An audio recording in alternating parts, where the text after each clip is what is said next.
Brethren lads, welcome back to Cossy's Arsenal podcast. My name is Cossy. Good morning, good afternoon, good evening, wherever you are in all parts of the world. Welcome back to the channel. Welcome back to brand new video. We're going to be diving into the latest around Arsenal. We have a couple of stories to talk about, especially Mudryk and Joao Felix. According to David Onstein, Arsenal are keen on signing both of them. We don't want one of them, we want two of them.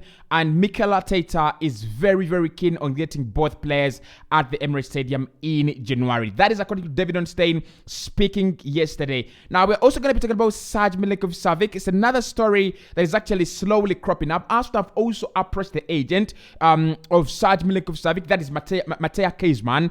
And there is a possibility that this deal could also be done in the summer. Probably not in January, but this one is one we could do in the summer if we fail to get Yuri Tillemans over the line. Hit the like button for me. Let's get this one to 500 likes. Subscribe to the podcast as well. We're very, very close to 62,000 subscribers. And in the comment section, talk to me about the possibility of Joao Felix and Mudryk, because David Onstein says Arsenal want both of them. We want to negotiate deals to get Joao Felix and Mudryk at the Emirates Stadium, just not one of them. And that is some news. That is some big update. Now let's start off with what is happening around Mudryk, because I know many of you are eagerly waiting from that. Here we go. You're eagerly waiting for that. Here we go for that done deal bell. It's not yet there. We are not yet there. But negotiations are still continuing between Arsenal and Shakhtar Donetsk. Yesterday, according to Sky Sports, Damesheth was speaking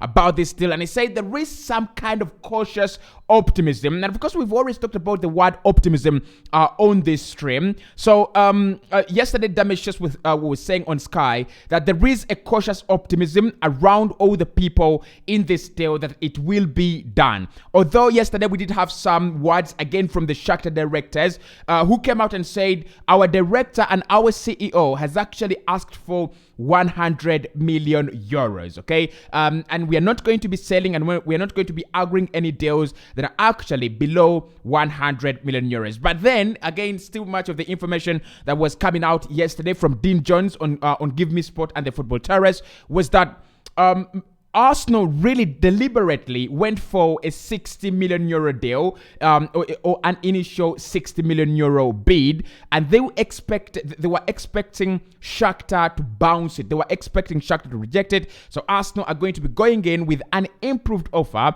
after negotiating with Shakhtar, understanding their position, understanding how much lower they can go from the 100 million euros they are asking for. Now, what I believe and what I know is that right now the agent of the player is trying to pressurize Shakhtar into selling. So not moving right now, the player not moving or the player staying at Shakhtar is not an option. That is not something we're looking at. We are looking at this deal more in the direction of maybe Arsenal overpaying for the player, maybe Shakhtar, agreeing to our terms, but there is no option for non-signing in January. He might not leave Arsenal. Sorry, he might not leave for Arsenal. He might leave for another club. Maybe Chelsea, maybe Man United, maybe Manchester City, because as far as I understand, yesterday, Manchester City had started making their interest in Mudryk very public. With Jack Grealish struggling and failing to hit the levels that all of us thought he would be hitting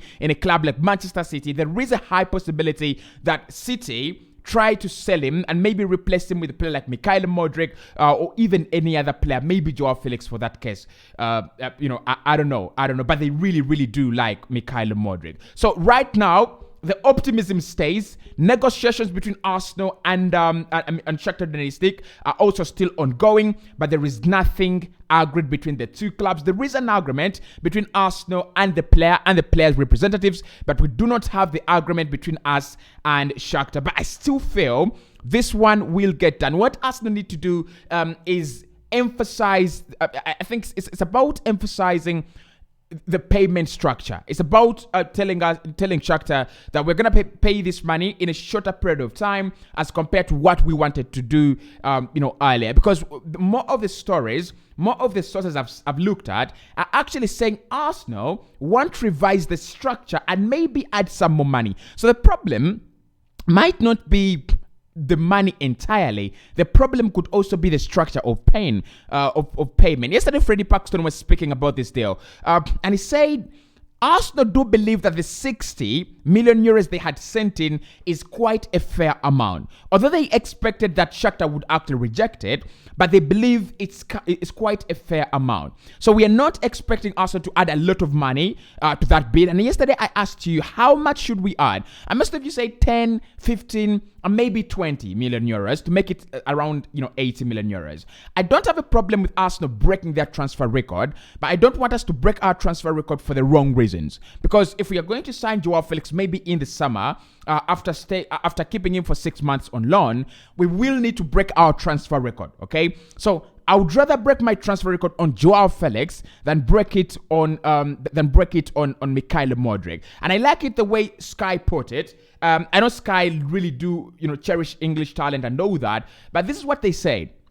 Shakhtar Donetsk feel that Mikhail Mudryk, who has only played 8 games for his international side, that is Ukraine, and is yet to score a goal, is up there with the 5 wingers in the world, with the 5 best wingers in the world. And that actually brings up my point.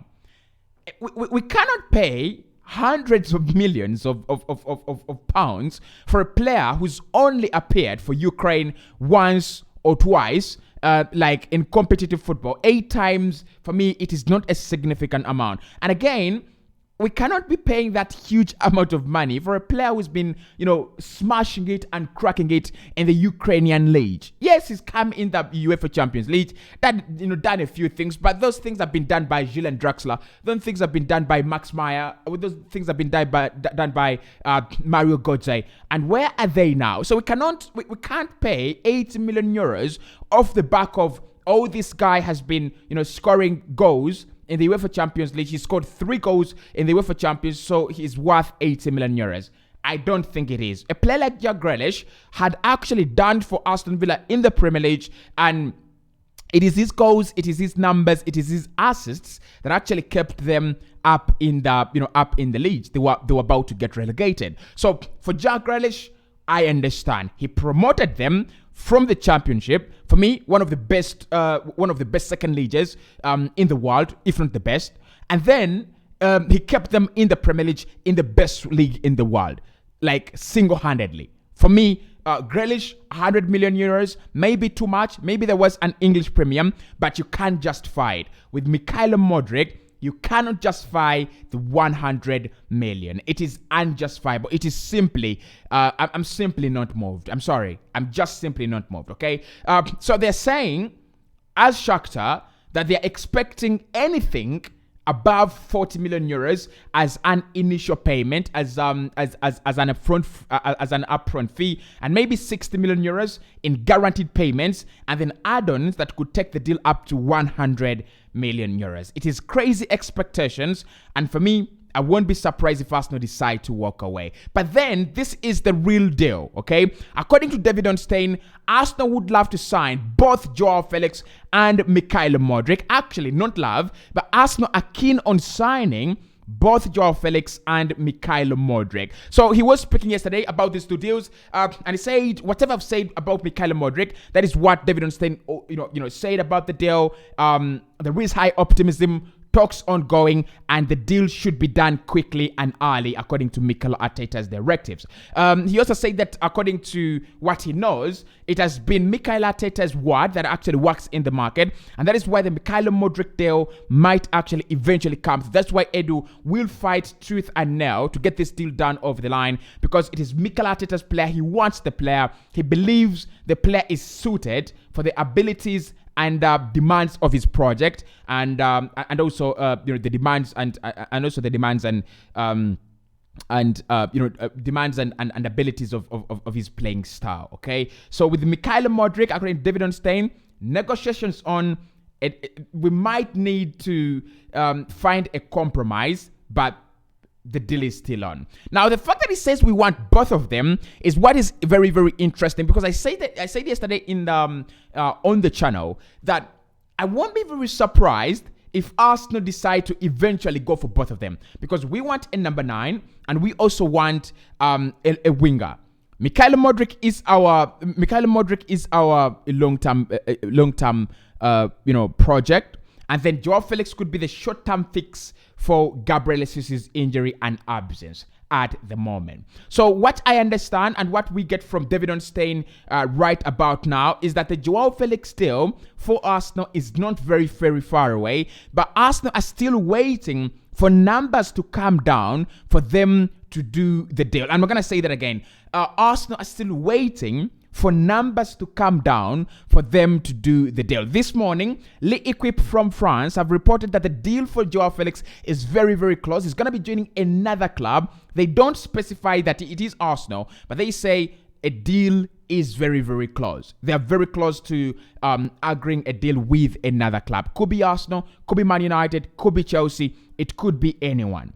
But what I want to say here is this is absolutely very good news for Arsenal fans. This is very good news for where we are at the moment. Now, I wish these deals could be done a little bit earlier so that by the time we play Newcastle, one of them is actually available to play. I really, really do hope so. I don't know if it's going to happen, but I'm really scared of that game. I'm really, really scared of Newcastle. I think it's one of those games where I'm going to do previews and you will see that you'll see straight through me that I'm really afraid of Newcastle. They're a really, really trash side in terms of trashing, opponents this campaign, okay? So, as we talk about deals that could happen, as we talk about possibilities, there is a possibility that the Joao Felix deal will also happen. That is according to David Onstein. So we are waiting for numbers to come down, and in my opinion, it is the salary. It's not the price. I think the 8 million euros, yeah, it is negotiable. The 8 million pounds, which is the loan fee, it is kind of negotiable. Like we could tell Atletico Madrid, why don't we give you 5 million euros and then we talk to the player and deal with his wages, okay? Because it is kind of still unfair that we're going to be paying around 6 million euros to the player that is across 6 months. And then we also have to pay 8 million euros to Atletico Madrid. I think Atletico, although they want to show a lot of power, although they want to show a lot of control in this deal, they actually don't have that much power in this deal. The players already fallen out with the manager, and everyone at the club feels it is better for the player to go away for some time, maybe, or even on a permanent deal. So I think what Atletico Madrid need to do here is understand you have a willing buyer in Arsenal and is giving you around 4 to 5 million euros in terms of a loan fee, which is quite some very, very good money, and you're not going to be paying wages for the player. Arsenal are going to be paying wages for the player. So maybe the loan fee should actually come down a little bit to around 6 or 5 million euros, in my opinion. And then he's getting 230k pounds per week. 230,000 pounds per week. That also needs to reduce a little bit. Like, I think when they signed him, they looked at him as the next Antoine Griezmann. They looked at him as the next hero of the club. They looked at him as the next big thing.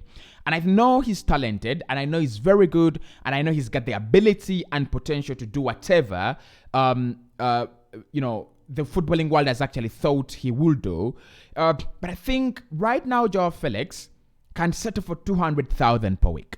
That is what I think. Maybe 200,000 per week. Take a reduction, rebuild your career, and if you hit those massive levels again, the massive levels that he was hitting at Benfica, then no problem. I think I would be the first person to say Joao Felix needs a 300k per week contract, or he needs a 400k per week per week contract. But for now, because it's a tight situation.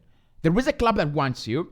There is a club that can guarantee you playing football ahead of Eddie Nketiah, but you've got to cut your price. You've got to, cut the numbers. So Arsenal cannot doing both of these deals. The margin that both of them happen is like 44%. Like if we're going to go by percentages, it's like 44%. Yeah, to be honest, it's like 44%.